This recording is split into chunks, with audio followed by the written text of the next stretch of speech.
Welcome your next storyteller to the stage, Sam.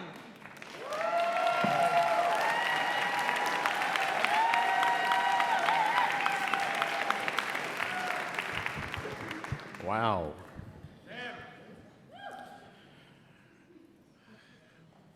A 70-year-old Jew trapped in the body of a 10-year-old boy. That's what my parents would say about me. And it was because on Saturday afternoons I would walk by myself to our temple for Mincha and Mariv, the evening worship. It was because when grown-ups would ask me what I wanted to be when I grew up, I said I wanted to be a doctor and a rabbi and a moil. All three. And if you don't know what a moil is, it's the ritual Jewish circumciser.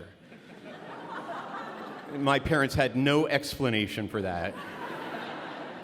And they were high holiday Jews, so they were confused by the depth and profundity of my devotion. And it was there because I truly believed in God. I felt God. When I was a little boy, I would close my eyes and I would visualize God. And you know what I saw? I saw the Jolly Green Giant from the 70s vegetable commercials. And don't laugh, because this was important to me, that I felt protected, I felt sheltered. This was 1980, the Iran hostage crisis, and the Cold War, and Ronald Reagan was coming, so a Jolly Green Jewish God worked for me. But more than that, I loved being Jewish. I loved Judaism. I would go to temple on a Friday night, and I would sit in the front row, and I would sing my heart out, and afterwards I'd run up to my rabbi like a groupie at a concert. And I would go to my regular grade school, and then afterwards I'd go to Hebrew school, and then after that I'd go to extra bar mitzvah classes. And my bar mitzvah when I turned 13 was the high point of my young life, because now I could be part of a minyan, and a minyan is this 10-man quorum that you need to conduct prayer services. And so I had God, but more importantly, I belonged. I belonged to something that was bigger than me, that was important to me. And for a weird, nerdy kid from New Jersey, this was a big deal. But when I was 15, my rabbi was fired for contractual reasons. And I was devastated because I loved Rabbi Kimmelman. He was short and bald and wise, and he had this singing voice that soared to the heavens. And when we would talk, he would look me in the eyes and he'd hold my hand, and he would let me ask an infinite number of questions. He was so patient with me, because that's what you do when you're a good Jew. You keep asking questions. And now he's gone because of money. And this new rabbi, Rabbi Rogoff, he was different. He was tall and aloof, and he'd talk to me, but he'd cross his arms and he'd loom over me, but I could see him scanning above my head for somebody else to talk to. He redecorated the synagogue in mid-1980s, pastels and mauve. He hired a cantor. He outsourced the singing.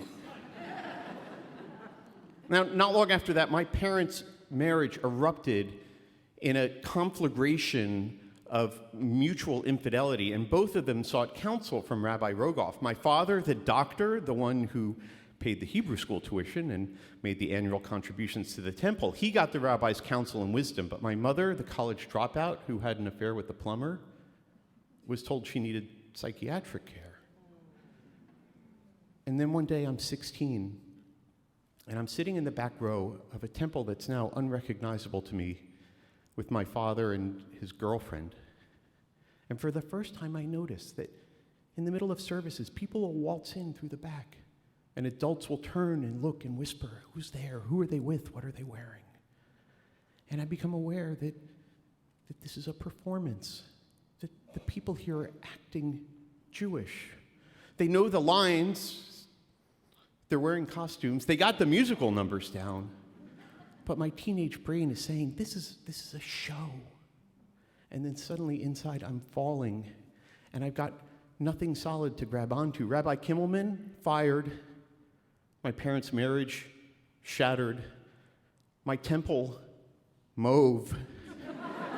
And everything that I reach to touch is plastic, and I turn inside and I look for God, but my 16-year-old Jewish brain knows that the Jolly Green Giant is just a logo on the side of a can of watery green beans.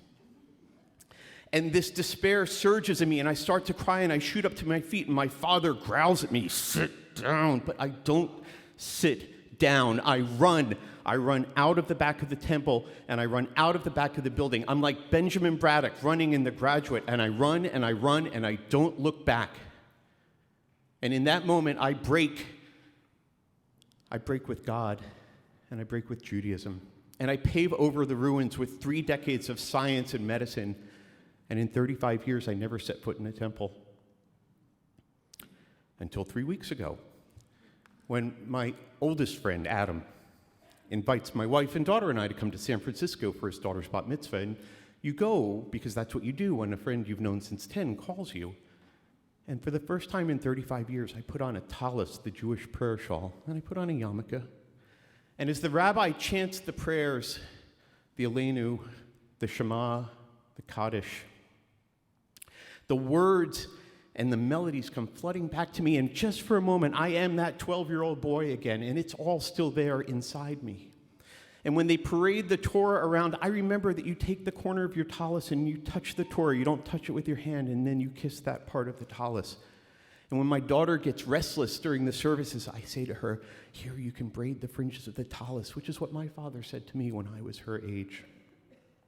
It was like seeing that first person who broke your heart 35 years later, and you go, now I remember why I fell in love with you. And I felt that belonging, and I thought to myself, what would have happened?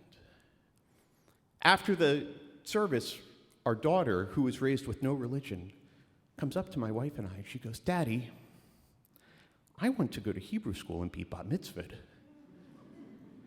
Is this God? Because if it is, he's got a hell of a sense of humor." I don't know. But what about Judaism? I mean, is this a first date?